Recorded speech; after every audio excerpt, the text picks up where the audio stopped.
been the last thing that drops out of configuration, scale, and material. And because, so in a way, I have been practicing it without calling it, so that it's just a complete natural thing to do. So I don't even see it as anything special or new. It's something I've been doing. I think what is new is work I had no time to show you today. I showed you the Islamic Center, but there's another museum of calligraphy I'm doing in Abu Dhabi, which is on a similar Cartesian locked-in volumes, but fundamentally organizing light. And I've been spending more time with light and shadow as a force in the tectonic. And so that's ongoing. And there's also some amazing research that's coming out, which is pushing the algorithmic sense of design to a new length that I've never thought I could achieve. It's completely different, and it's putting, you know, in architecture today, there's this debate, Hans, about morphodynamic or morphogenetic. I'm finding that the work now that I'm doing is actually putting an end to that. It's just a phase shift. It depends which way the phase is working on data. It can become morphodynamic, driven by external forces, so it's a very interesting, very high abstruse level of research. So actually I'm also spending more and more time on pure research, guided through architectural volume, space and form, but also using light and environment more. Now, within architecture, I was wondering, do you have any unrealized projects, dreams, utopias, projects which have been too big to be realized? Or maybe, I mean, as Doris Lessing says, when I interviewed her the other day, the great novelist, she says there's not only the, you know, unrealized projects we couldn't build, but there are also the projects which are self-censored, the novels maybe we didn't dare to write. So I was wondering, what are your unbuilt utopias? Well, first, before I answer that, I had 3 challenges I put myself some time ago, about 5 years ago. How would I build a bridge? How would I build a hospital? What was the third? I can't remember now. And so the bridge is now more than compensated after Coimbra. Then everyone's rushing around. It's interesting that Coimbra, there's something about the bridge that has led to product designers, jewelers, fabric designers. They're all asking me to do work now, which is a whole new area I'd never thought I'd enter. And there's something about even escalator lift manufacturers have come to me and it's because something in Coimbra, in the bridge, is making them awake. Undreamed, a fantasy, of course, I've always had, is to make a film with jazz as a structure to the film. Complete fantasy. I have no idea how I would ever do something like that, but it remains a constant kind of fantasy. Aspiration, maybe. Maybe it'll never happen, I'm sure. But I think I've studied jazz quite extensively, and I love the modulation and the character of the harmonic flow.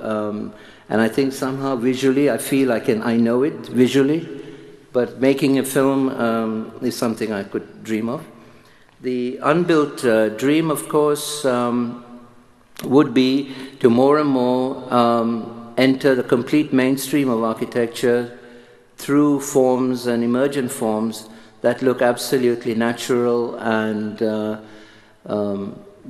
and normal, within quotes, because the tradition is very hard to get over. And so I think the mosque work, the Cartesian work, is breaking down those barriers, and the clients are accepting it.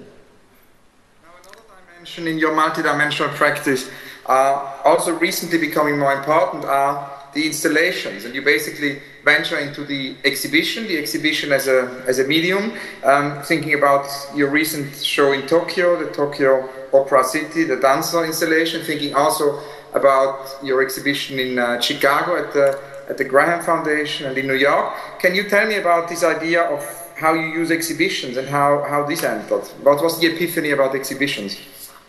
I think exhibitions It's began, I think, just by showing some work and shipping some pieces.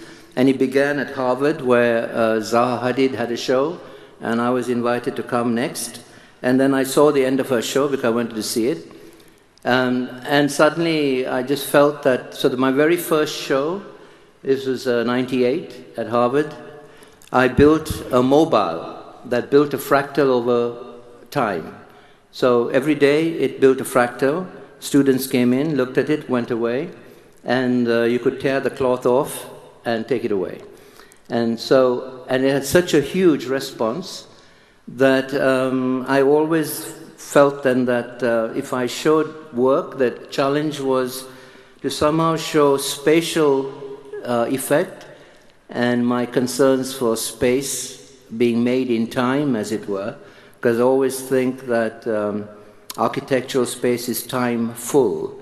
It's not timeless, as the traditionalists think. And so it sort of led from Harvard into various places, and I realized that I could test my ideas out. In Tokyo was a complete testing out of a massive room in totally a fractal floor, walls, stones, and I converted them into the elements of nature, translating them into the artificial of earth, air, fire, water, if you like. And so I think, though, I've reached these last 5 years of exhibition work, quite intense, has given me another kind of confirmation, I suppose. It's all part of an interrogation of my own aesthetic, of searching and seeing what effect that has on me and on people who visit. Because my prime concern is not about the systems, but injecting a new humanism into the work through pattern. When I first used the word pattern, Charlie Jenks and others said, be very careful, this is a derided word in architecture, and I knew the pitfalls ahead, but I did not waver, and I put a capital P on it, and I truly believe that there are deep structures that are archetypal in us, and they're huge reservoirs of inside us, and if we just tap it, or just touch it, there's a deeper resonance in the forms and the spaces you enter and be part of. And in the end, you have to ask yourself, why are you doing this work? It cannot be for yourself. It has to be that others participate in the space. And so the exhibitions have been vital in confirming to me certain seriality and aspects of form. And I think that phase is over. I don't see myself doing any major exhibitions again for a long time. The chapter of the exhibition is closed, but one chapter which isn't closed is obviously, and that's a thing we haven't spoken about yet, is your books. And your books are much more than books about your practice. They're not like secondary things, but very much you use the book as a medium each time you do a book. So I was wondering if you could tell us a little bit about this idea of the book as a medium and what is planned next if you're working on any new books. It's the same thing. The book for me is a project. I think, it never was a book to be a depository of knowledge. And the first book was an essay into the eye traveling through various kind of hypnotic mantras, done with abstract forms through numbers. And then Informal, the book on my work, was structured, and I brought back my Asian influences of color. And I used color as the backbone to the book, fundamentally. I was more interested in that working than the content in a way. It wasn't what you read about in a way. I wanted the color to be structured. And then, of course, came the division of the form in between text. So I used the whole book as a sequence of space. And then, of course, tried to write it as best I could to keep a vitality into the prose. And the hardest thing of all, not to run away from the pragmatic being described as best you can. It would be easy to be oblique in reference and hyperbolic in prose, but I didn't want to do that. So the next books, and the last book was exploring surface of the page, which was Element. And the next book is a book on theory, pure theory, which is a big one, which is of many years of theory, but I want to use that as some kind of excavation into the past. I'm not quite sure what I mean by that, but I want it to feel very ancient book, somehow, completely an ancient place you're in, though you're reading very, very contemporary things. and the ghost of the past, or you're somehow in this early enclave and you're reading, and I have an instinct that that will help read the most contemporary theory in an ancient sanctuary somehow. The book should be a sanctuary of an ancient place. I haven't structured it, I don't know how to design it yet, but that's what that'll be. It's fascinating because listening to you, it's really like almost like in superstring theory, where we have 11 dimensions. There is your work as an engineer, there is your work as a chairman of Arup, there is your work as an architect, there is your work as a collaborator, collaborating with other architects and artists. There is your work as an author of many books, there is your work as an artist, there is your work as a designer, there is your work as a scientist, one can say, who is doing pure research, there is your work as a mathematician, and as we heard today, your work also as a musician and as a potentially as a filmmaker in the future. So I was wondering how this all works, and that's one of my last questions in terms of the office, because you have two offices. There is your office actually down the hall from the AGU, and then there is another office in Bloomsbury. So I was kind of wondering how all these different dimensions, you work on them. Are they parallel realities, as David Deutsch writes in The Fabric of Reality? No, I think, because that would mean very split minds, I think it's more one reality of different phases. And ultimately, if you look at all of the work, some of them, of course, are more skilled. Just because you go into a new area doesn't mean you do it well. But I think in the end, it's all part of one investigation into the structure of organization itself. My fundamental interest has been there.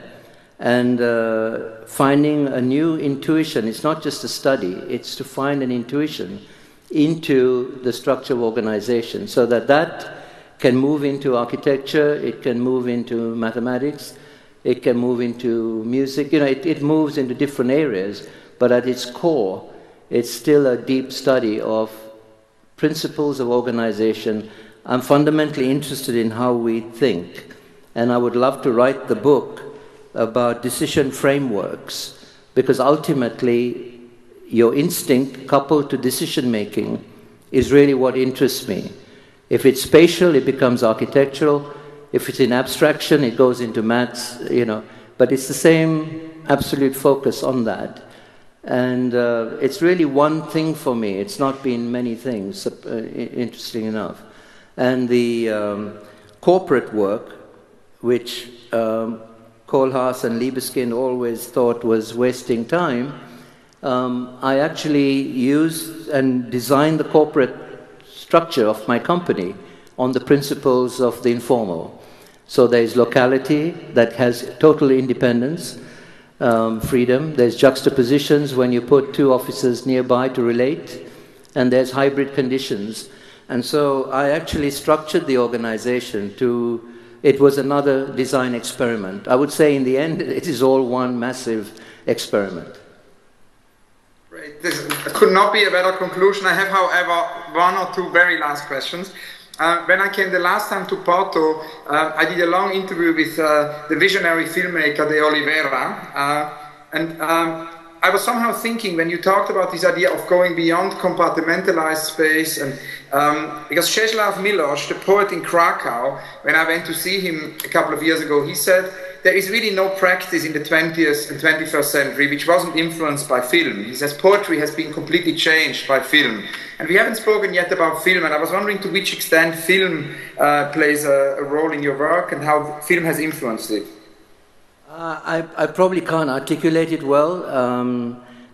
Film has been part of me forever, in a way, from the early Luis Buñuel films that I absolutely adored and kept watching over and over again, to the sort of virtuoso feeling of Citizen Kane and Orson Welles, and the art films, but it's never been an articulating. I've just taken it, so I can't really answer that question well. I've just been in the medium, and I embrace all parts of it, from the Hollywood cowboy B movies, and I love the B movies of the black and white of the 50s, 60s, cheap production, to the high gloss end of a Hollywood commercial film. But I think there's something about film, I think what you say is true.